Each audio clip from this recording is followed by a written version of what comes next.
You guys see the bear right there? He got evicted. I don't know why, because we've had that bear since before Isabel was born.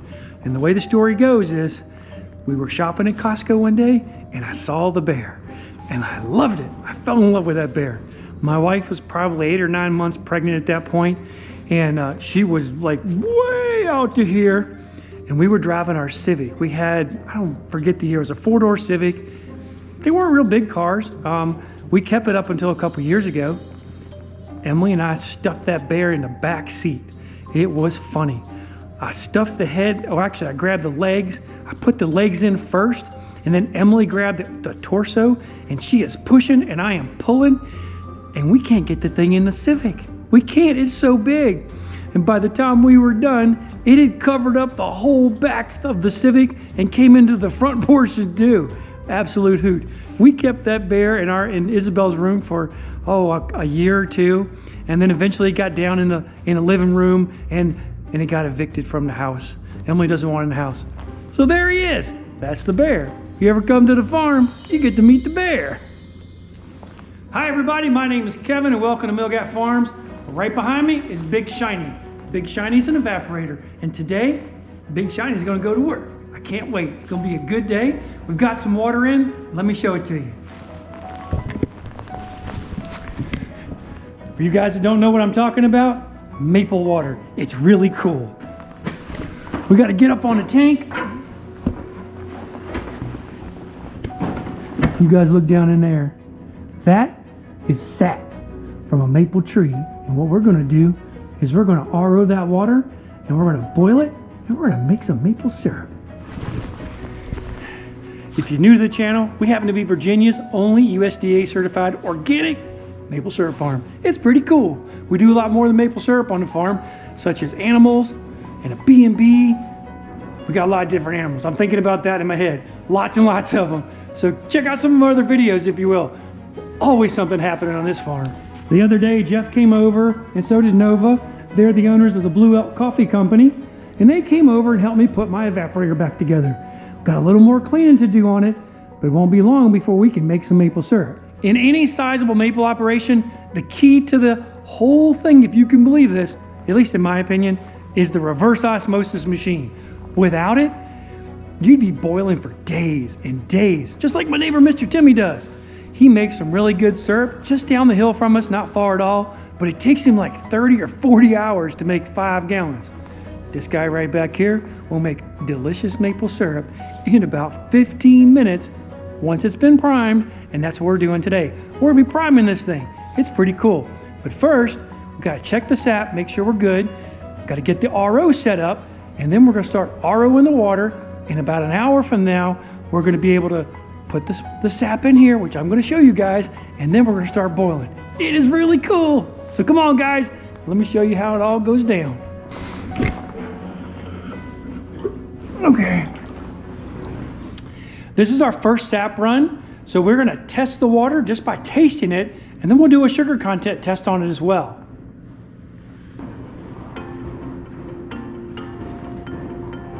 That tastes like ice cold maple water. This is gonna be good syrup, guys. The next thing we have to do is get the RO set up, and we gotta get our hose going from the RO or from the tank to the RO.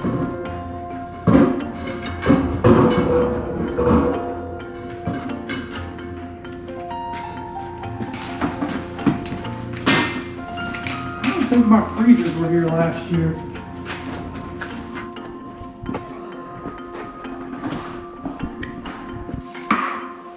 All right guys, the first thing we gotta do is get the old filters out, which are our wash filters. We're gonna reuse those when we do our wash at the end of the day. And we're gonna put clean filters in. I'm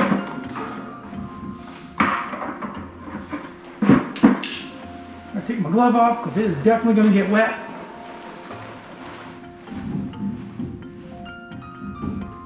There we go. Now these might look clean, but they're not clean. They had soap on them.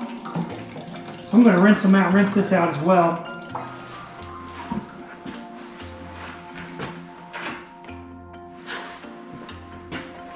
Starting off the season, I want to make absolutely sure that I don't have anything in here at all.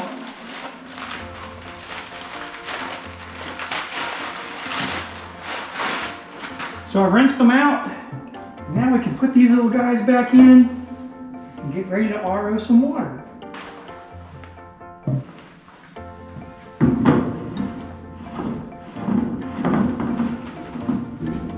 Okay. All these have to be is hand tight. All right, let's see what we got. All right, we gotta close both of our membranes. Actually, it's not both membranes. We gotta close both of these valves. And make sure our holding tank is good. All right, guys, we got both our valves closed. We're gonna open this one turn. This one comes open 2 turns. This valve is gonna stay down for approximately a minute, and then we're gonna turn it up.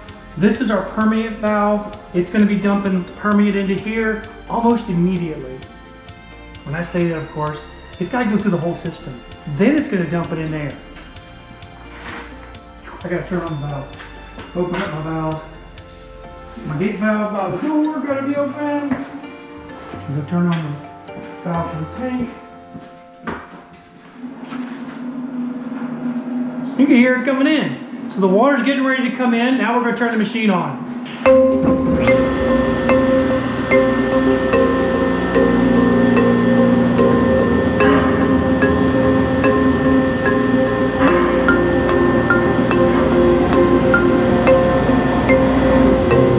Green light should come on in just a minute when we get some flow. We don't have any flow yet.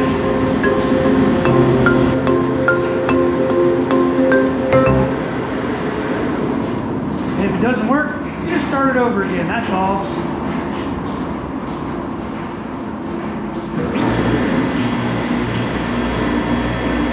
There you go. We got it primed.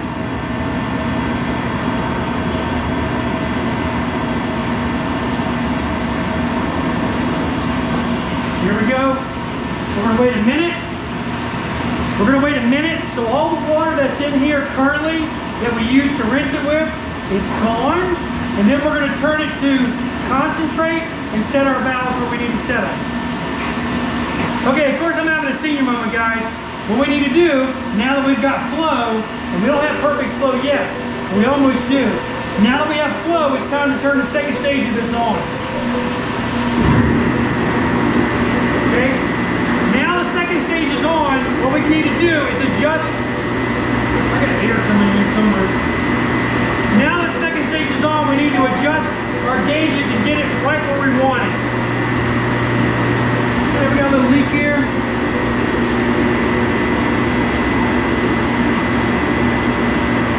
This being the first time I've started this up this season, it doesn't always go as planned. I've got a little leak down here. Let me show you where it is. That's the capacitor. There we go. Let me see. Can you guys see that? That's the capacitor that starts the turbine in here. And we got a little bit of a leak. And it just shocked me too. So what I did was I adjusted, or I tightened the bolt here, reset this guy. If water comes out, it'll come out the front. Let's see if this is gonna work. All right, let's start her up.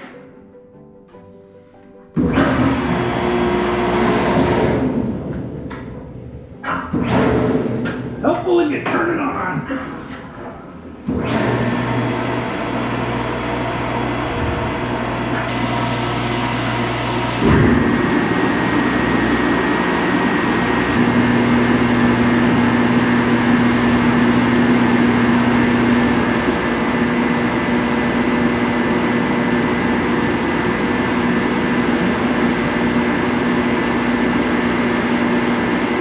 This is a basic refractometer. I'll leave a link in the description for one. These things are cheap. I use it to measure the sugar content in our hay and the incoming water for our maple sap. Woo-wee! That's 9.5. Let's see if you guys can see that. If you look in there you go. Hold on.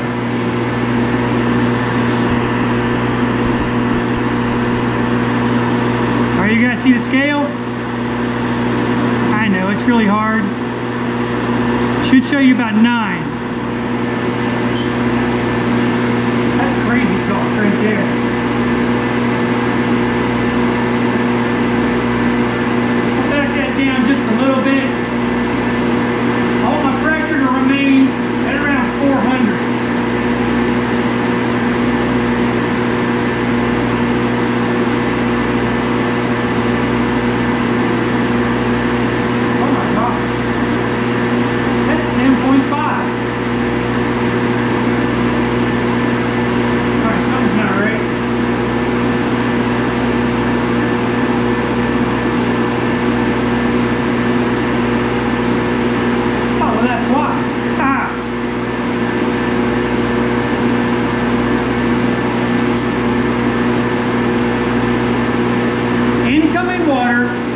2.1 bricks. Let me show you.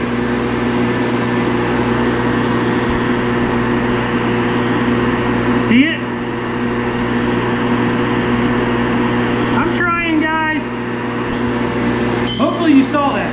2.1 bricks going to almost 10.5. That's amazing. Now here's something to note. Oh, you guys can't see it.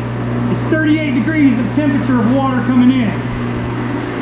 And that means the sap coming into this room is 38 degrees Fahrenheit. Now, let me give you a quick overview. The water coming in the big tank's coming off the mountain. It drops into there, it goes across the floor into the RO room where we start the RO process. In that process, we're taking water that's approximately 2 to 3% sugar, and we're boosting it up to about 10% sugar. What that's gonna do is make our boil times fairly short, and that's what we need. Shorter boil times, lighter syrup, delicious. Now I'm gonna wait in here a little while. See the bear over there? Always looking at me. I'm gonna wait in here for a little while. I got some cleaning to do on the evaporator. Once I'm done doing that, we're gonna fill this thing up and start making some syrup.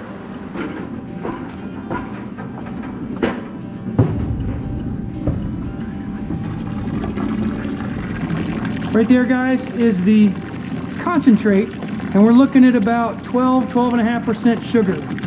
That is sweet, sweeter than Hardy's sweet tea. Over in this tank, it's hard to see the level, but we're probably at about 40% of capacity in here. This is the extractor. It's frozen, so nothing else is going to be coming in for the next couple of days. Let me see.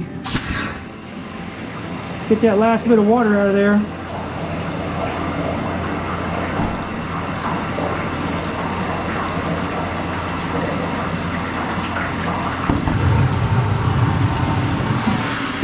There it goes. So you got to see a cycle of an extractor. Basically the water comes in there, and when it fills up inside of here, a float valve shuts the vacuum off to up there. It dumps everything out and then resets itself. We're gonna make one last go around here on the evaporator, make sure everything is good. We have our preheater valves open on both sides. That means we're gonna dump as much water as fast as we can into the pan here in the back. Make sure all of my fittings are good. Okay, once we start this thing, we're not putting our hands in here at all. Okay, water's gonna come in on the back side over there. It's gonna go through a pipe. You can see this big pipe. It's gonna land right up here. Then it's gonna get warm and head back and start traveling around. Inside of here, that's not where I want to see that.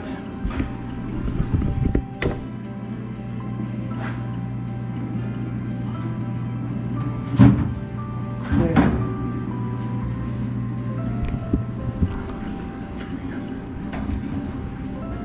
These are our air injection system or bubblers. We have them installed. They're ready to go. Everything up there is good. It's been a while ago. I'm not going to mess with it right now. Over here, we're going to make sure everything is tight the way it's supposed to be, and everything is all connected, which it is not. Let's get that tied in. Good, good. That's going to come to open in just a few minutes. Make sure these valves down here are closed. They are. It's time to load. Wow, that's clean. That doesn't make any sense. All right. In order to, oh yeah, we got a full tank. In order to get this in, we got a complicated little valve system here, but rest assured, it works really easily. Open up. You saw the water move.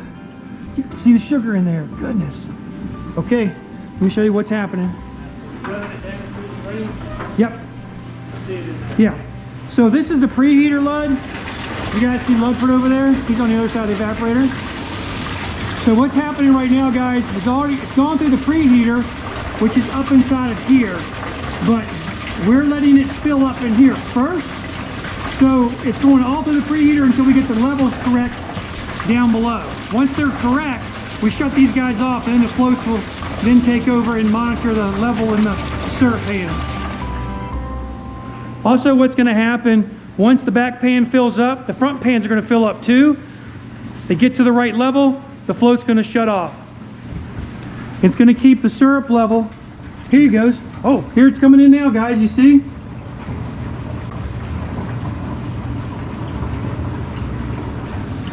Yep, it's coming in. Now what will happen eventually is this thing's going to come up here like that and shut off, and then no more sugar water is going to go into there.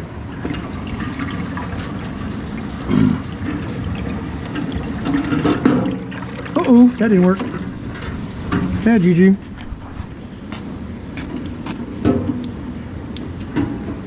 Okay, it popped off. We're looking for what? Oh boy, I'm an idiot. So what we're looking for, Lud, may be hard to see from this vantage point, but if you are in a bucket, we have the flue in there. You see those? The top of the flue pan? I think so, yeah. It looks like a waffle. Oh, hey Lud, be careful right here. This is slick and it's really slippery. Okay. So what we're trying to do now is get the water to the height of that.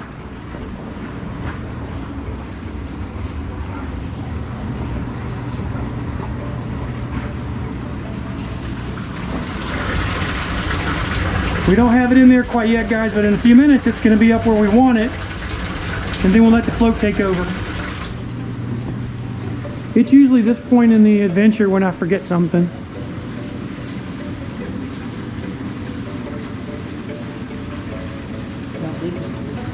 Where?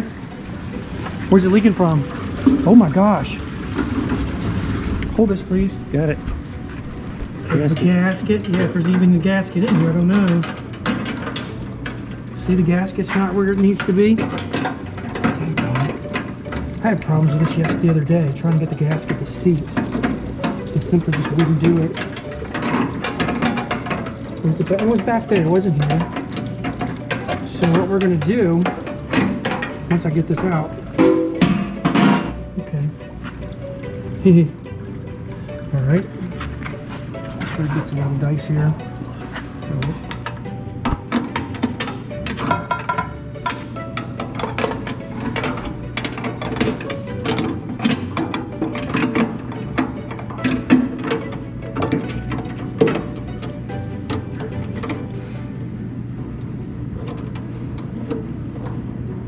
Whoa.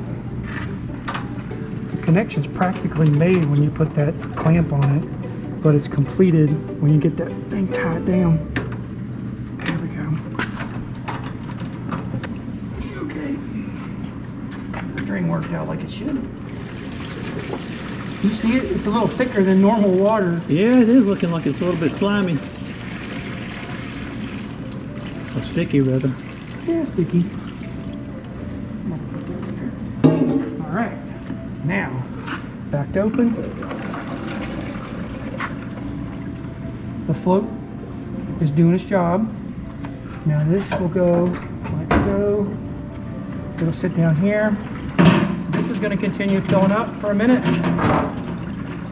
And then back there is going to fill this up a little bit because we took some out of here. Let me go rinse my hands off. And that's it. Where's your baby? What we got? Okay. All right, guys, we're about 2.5 inches above the flue pan. Actually, it says we're 2 inches above the flue pan, which works. Now all we gotta do is wait.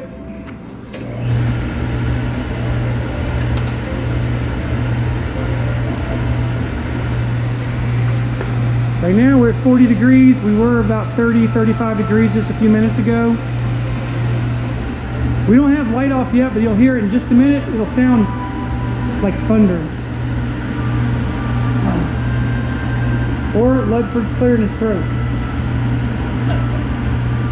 What I like to do, guys, when it starts up, give it about 5 minutes at low, turn it up to high, and let the fun begin. We're gonna do a test real quick. All right, guys, we're gonna do a quick test. That's what we're looking for. We shut the evaporator down. Now we just come back over here, hit the button again. Now we're gonna wait. The reason I do this test, if you haven't seen that video, I'll leave a link in the description, or it might be right up there. I burnt this thing really bad because those sensors weren't working properly. Most likely because I did something to them, but they weren't working properly, and it did not catch the low water in the back, and boy did I burn that pan up. I mean, crispy, crispy, crispy, crispy. Volcanic ash is what it was. So I tested every single time. We don't have light off yet. When we get light off, we're going to test the front one, and then we're going to get rocking and rolling here in a little bit. You guys look between there. Oh, there it goes. Wasn't that pretty cool? Now, to do the next test, all we're going to do is lift this guy out of the water. Okay. Now you might think that takes a few minutes to do, and it sure does take a few minutes. But you know how long it took me to clean that pan? 12 hours. I'll take that 5 or 10 minutes, get it set up, make sure I know it's working properly, and on every single boil, I'm gonna do the same thing. So in just a couple minutes, it'll fire off again. We'll wait about 5 minutes, turn it on a high boil, and we're gonna watch this sap start to boil. It's gonna take about 20 minutes for it to start boiling, and probably 2 hours for it to make us some syrup. All right, the boil is happening. Let me show it to you. All right, the first thing we need to understand is it's at 207, and we got a boil going. What temperature does water boil at? It's a trick question. Think about it for a minute. I'll get back to you on that. You can see right here at 214, that's where we drew off the last time we made syrup. So about that temperature is where we're going to pull syrup off. But we're only at 207, and that means we got a long way to go.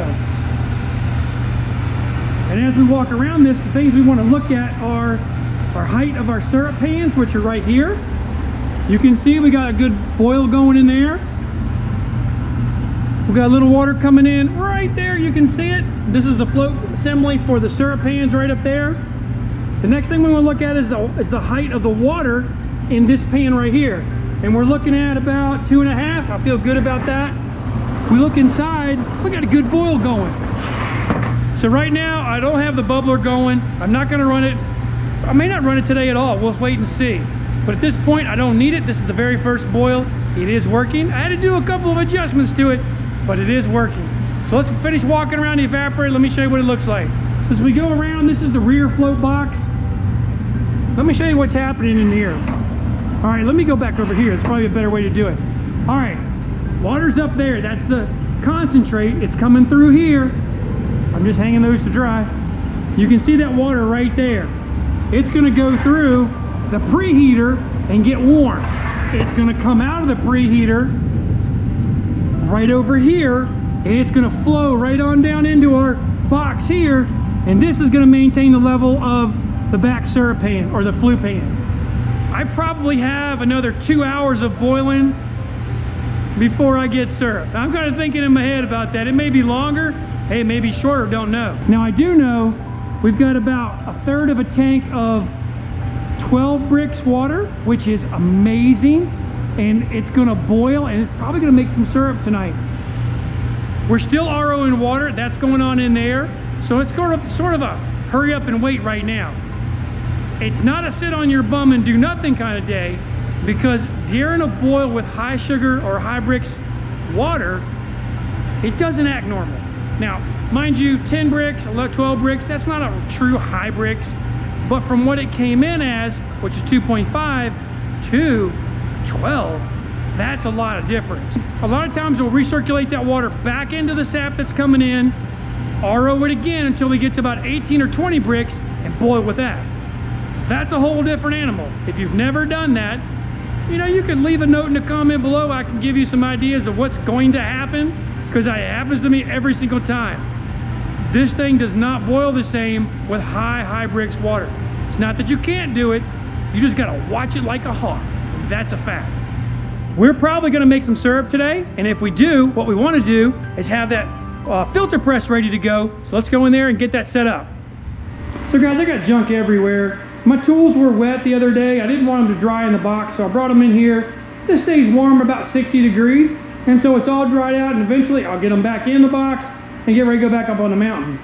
This is the filter press right here. We're gonna set it up. I'm gonna show you how we do it. The way I like to set this thing up is 2 filters per plate. I've done one filter per plate in the past, and I've had problems where it blew out. So I just use an extra one. And while it does cost a little bit extra, I'm fine with that because it protects me. The last thing I want to do is have a blowout. Especially if I was bottling. That's where it can get kind of dicey. If you're making syrup, you're going to filter it again when you bring it out of the keg. But if you're bottling, that is not the time to have a filter problem, that's for sure. Today, I don't know that we're going to make syrup, but for sure I want to be ready in case we do.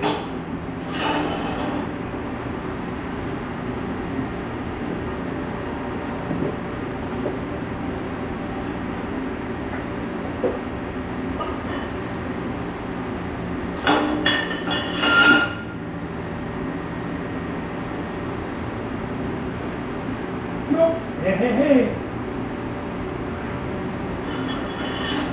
These filter plates have a little notch on them. They all got to be in the same direction.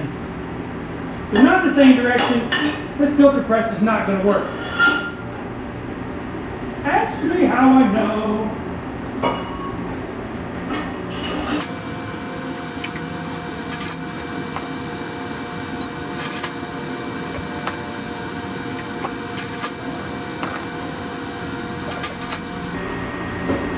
Wait a minute. Big, little, big, little, big, little, big, little, big. I'm missing what there is. GTD. These have to come out during the last one. Just set them in the box. Set the filter up where it's supposed to be. That's right where it needs to be. Set the last plate on.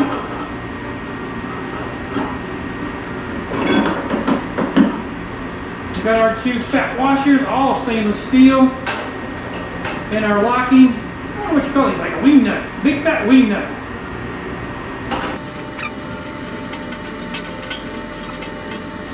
And that's it.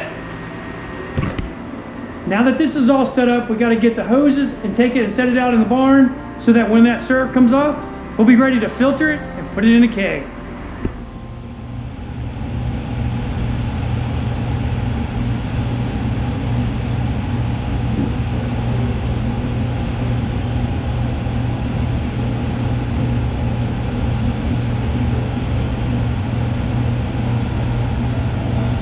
Syrup.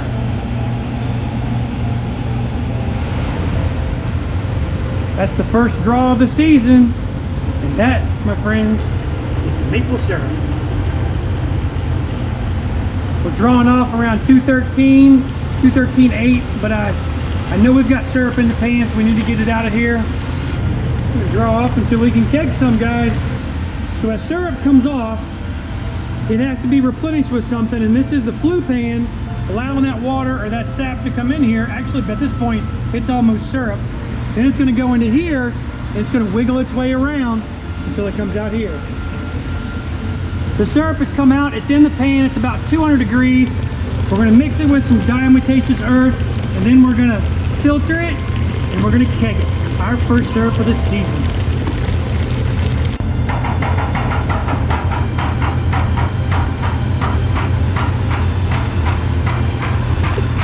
You guys see how clear that is? That is perfect.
Hold on, Isabel. You guys might be able to see down in there. We're about 3/4 full.